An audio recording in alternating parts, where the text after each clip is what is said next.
عليكم ورحمة الله تعالى وبركاته.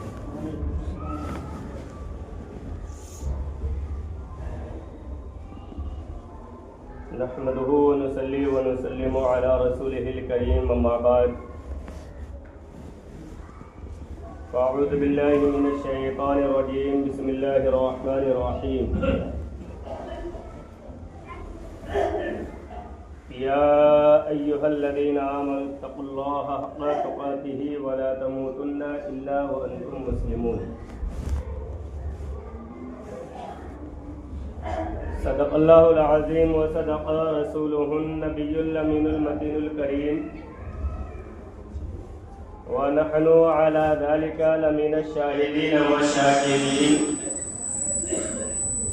والحمد لله رب العالمين. محترم حضرات،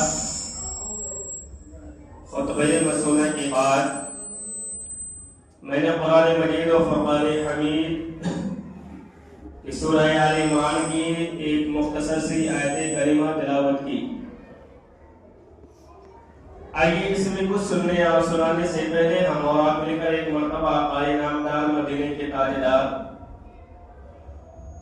دونوں عالم کے مالک و مختار جناب احمد مصطفیٰ محمد مصطفیٰ صلی اللہ تعالی علیہ وسلم کی مقدس بارگاہ میں انتہائی عقیدت و محبت کے ساتھ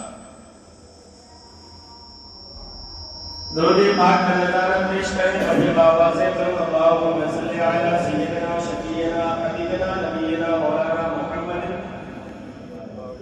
بارک وسلم صلو علیہ صلاۃ و سلام علیک یا رسول اللہ صلی اللہ تعالی علیہ وسلم. برادر ملت اسلامیہ، خطبہ مسونہ کے بعد میں نے قرآن مجید و فرقان حمید ایک آیت کریمہ تلاوت کی. اللہ تبارک و تعالی ارشاد فرماتا ہے: یا ایھا الذین آمنوا اتقوا اللہ حق تقاتہ. اے ایمان والو، تم اللہ سے ڈرو. کیسے ڈرنا ہے؟ اللہ فرماتا ہے حق تقاتہ، جیسا کہ اللہ سے ڈرنے کا حکم ہے. اور آگے رب تبارک و تعالی ارشاد فرمایا وَلَا تَمُوتُنَّ إِلَّا وَأَنْتُمْ مُسْلِمُونَ، اور تم ہرگز مت مرنا مگر یہ کہ تم مسلمان ہو. برادر ملت اسلامیہ، اس آیت کریمہ پہ آپ غور کریں اور دیکھیں تو سب سے پہلے تو اللہ تبارک و تعالیٰ نے ہمیں اور آپ کو یہ حکم دیا کہ ایمان لائیں، کیونکہ یہ آیت کریمہ میں اللہ ایمان والوں سے خطاب کر رہا ہے، ایمان والوں کو حکم دے رہا ہے. یا ایھا الذین آمنوا، کہ اے ایمان والو اتقوا اللہ، اللہ سے ڈرو. سب سے پہلا کام یہ ہے کہ ایمان لانے کے بعد ہمیں اللہ سے ڈرنا ہے، اللہ کا خوف اپنے دل میں پیدا کرنا ہے. اور کیسے ڈرنا ہے یہ بھی نہ فرما رہا ہے حق تقاتہ، جیسا کہ اس سے ڈرنے کا حق ہے، جو طریقہ ہے اسی حساب سے ہمیں اللہ سے ڈرنا ہے. اور تیسری بات رب تبارک و تعالیٰ نے یہ اعلان فرمایا کہ تم مت مرنا مگر مسلمان ہو. یعنی یہ کوئی ضروری نہیں ہے کہ اگر ہم مسلمان کے گھر میں پیدا ہوئے ہیں تو ہماری موت بھی مسلمان کی حالت میں ہوگی. یہ کوئی ضروری نہیں ہے کہ ہمارے باپ دادا مسلمان تھے تو ہم بھی مسلمان ہو کر کے ہی مریں گے. اگر ایسا ہوتا تو اللہ پاک یہ نہیں فرماتا کہ تم ہرگز مت مرنا مگر مسلمان ہو کر کے. یعنی اگر ہم نے اسلام کی حفاظت نہیں کی، اسلام کو بچایا نہیں، مسلمان ہونے کی ہم نے حفاظت نہیں کی، تو یہ کوئی ضروری نہیں ہے کہ ہمارا خاتمہ بھی ایمان پہ اور اسلام پہ ہوگا. اب اسے بچانا ہمارے لیے ضروری ہے، اس اسلام کو بچانا ضروری ہے جس اسلام کو مان کر کے ہم مسلمان ہوئے ہیں. اور ایک بات یاد رکھے کہ ہمارے باپ دادا اگر نیک ہو تو فائدہ تو ملتا ہے، لیکن یہ کوئی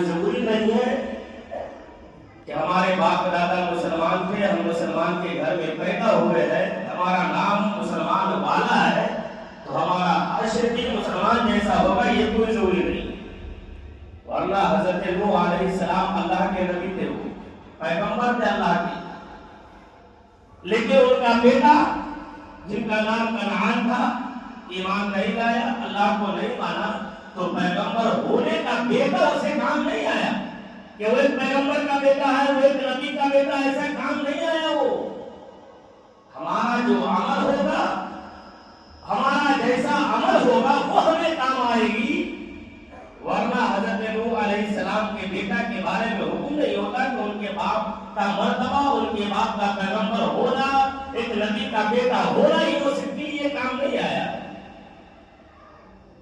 اور ایک بات اور جان لے، آپ دنیاوی اعتبار سے بھی آپ دیکھ سکتے ہیں اور ہم اور آپ مشاہدہ بھی کرتے ہیں اور اس پہ عمل بھی کرنے کی کوشش کرتے ہیں۔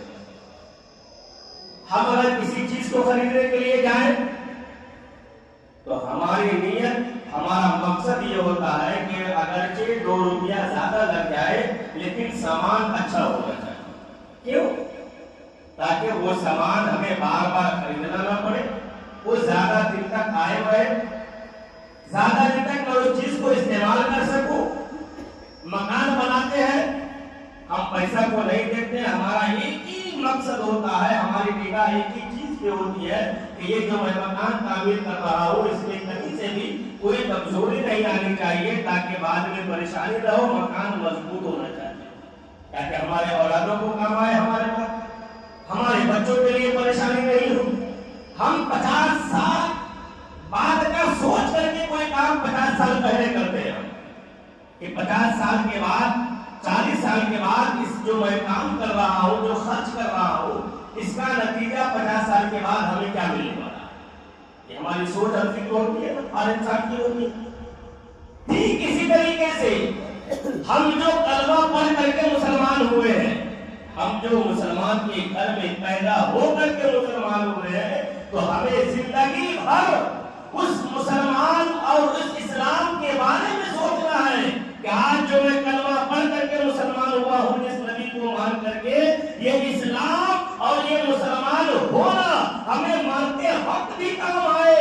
ایسا نہیں کہ آج میں نے کلمہ پڑھ لیا، مرتے وقت ہم مسلمان ہی نہیں تھے۔ یاد رکھیں کہ ایسا کلمہ پڑھنا ہمیں کام نہیں آئے۔ اور مسلمان کا مطلب کیا ہے؟ یہ نہیں کہ ڈاکٹر اقبال نے آج سے تقریباً کتنے سو سال پہلے کہا تھا ایک شعر، وہ حقیقت میں وہ شعر پہ غور کرے تو آج ہماری حالت یہی ہے۔ کیا کہا تھا ڈاکٹر اقبال نے کہ زبان سے کہہ دیا لا الہ الا اللہ تو کیا حاصل؟ یعنی ہم زبان سے کلمہ تو پڑھ لیے، ہم مسلمان کے گھر میں پیدا تو ہو گئے، ہمارے باپ دادا مسلمان تھے، ہم مسلمان کہلا رہے ہیں، دل و زبان پاک نہیں تو کچھ نہیں، لیکن ہمارا دل، ہماری زبان حقیقت میں اسلام اور مسلمان جیسا نہیں ہے۔ مسلمان کیسا ہوتا ہے؟ ایمان والے کی پہچان کیا ہے؟ ابھی آپ دیکھیں، آپ مسجد میں نماز پڑھنے کے لیے آئے، ہر انسان کے سر پہ ٹوپی ہے، لگ رہے کہ مسلمان، کپڑا اسلامی ہے اکثر لوگوں کا، بھلے پورے ہفتہ انسان کچھ بھی پہنے، لیکن اکثر لوگ جمعہ کے دن آپ دیکھتے ہوں گے اچھے اچھے کپڑے پہن کر کے آتا، آنا بھی چاہیے، لگ رہا ہے کہ مسلمان۔ یہاں بیٹھے ہوئے ہیں مسجد میں ہم، نہ تو انسان زبان سے جھوٹ بولتا ہے، نہ کسی کی شکایت کرتا ہے، نہ کسی کی چغلی کرتا ہے، نہ کسی سے حسد کرتا ہے، لگ رہے ہیں کہ ہم مسلمان ہیں، کوئی نہیں کچھ کرتا ہے یہاں۔ ہر انسان یہاں دیکھنے میں ایک دم شریف انسان معلوم ہوتا ہے، لیکن یہ شرافت، یہ مسلمان کی پہچان اور یہ علامت صرف ہمیں نماز کے وقت تک کے لیے نہیں رکھنا ہے، بلکہ نماز کے بعد بھی ہماری صفت یہی ہونی چاہیے جو صفت اللہ کی بارگاہ میں ہماری ہوتی ہے۔ جو صفت ہم یہاں حاصل کر رہے ہیں یہی مسجد کے باہر بھی ہونی چاہیے۔ ایسا نہیں کہ ہم یہاں تو مسلمان دکھے، باہر جائے تو ہمیں پہچاننا مشکل ہو جائے کہ یہ مسلمان ہے یا کہ کوئی۔ اب جمعہ کو دیکھ لیجیے،